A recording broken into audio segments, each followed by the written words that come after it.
श्वेतब्रूसे समारूढा श्वेतंबराधरा शुचि महागौरी शुभम दत्यं महादेव प्रमोदता।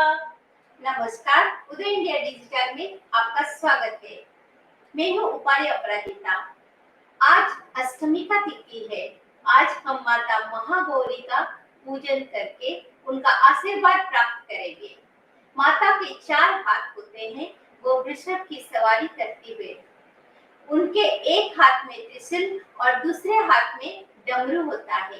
एक हाथ से वो भक्तों को अभय देते हैं और दूसरे हाथ में मनचाहा वर प्रदान करते हैं।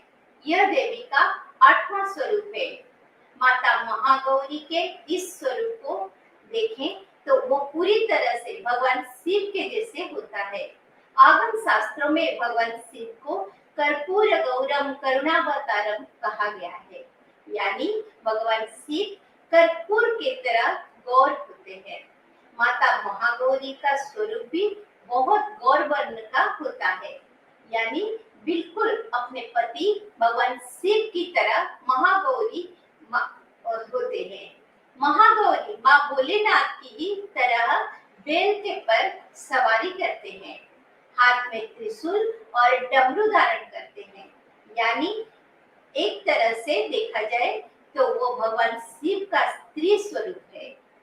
माना जाता है कि वर्षों तक सफल दाम्पत्य जीवन बिताने के बाद एक समय आता है कि जब पति और पत्नी के चेहरे मिलने लगते हैं, यानी दोनों एक दूसरे का स्वरूप धारण कर लेते हैं। माता महागौरी एक स्त्री के जीवन का इसी स्वरूप के बारे में बताता है। माता महागौरी वस्त्र, सवारी, आभूषण सभी सफेद रंग के होते हैं।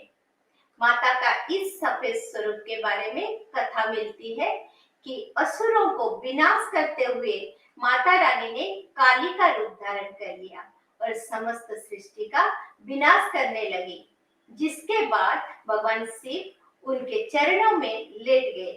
दानवों का संहार करते हुए जब महाकाली के चरण अपने पति भगवान शिव के छाती पर पड़े तो उन्हें अपने असली स्वरूप का एहसास हुआ।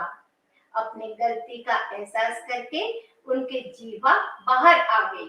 उन्होंने धरती पर पड़े भगवान शिव को उठाया और काली का रूप त्याग कर दिया और महागौरी के रूप में आ गए। इसीलिए नवरात्रि में सप्तम काल रात्रि के स्वरूप के बाद महागौरी का अष्टम स्वरूप सामने आता है। अपने इस रूप में मां जगदम्बा के मुखमंडल पर परम शांति विराजमान होती है। माता महागौरी के पूजन से सभी तरह के पाप नष्ट हो जाते हैं, चित्त शांत हो जाता है और मनुष्य ईश्वर के ध्यान में लीन होते हुए स्वयं ही ईश्वर स्वरूप हो जाता है।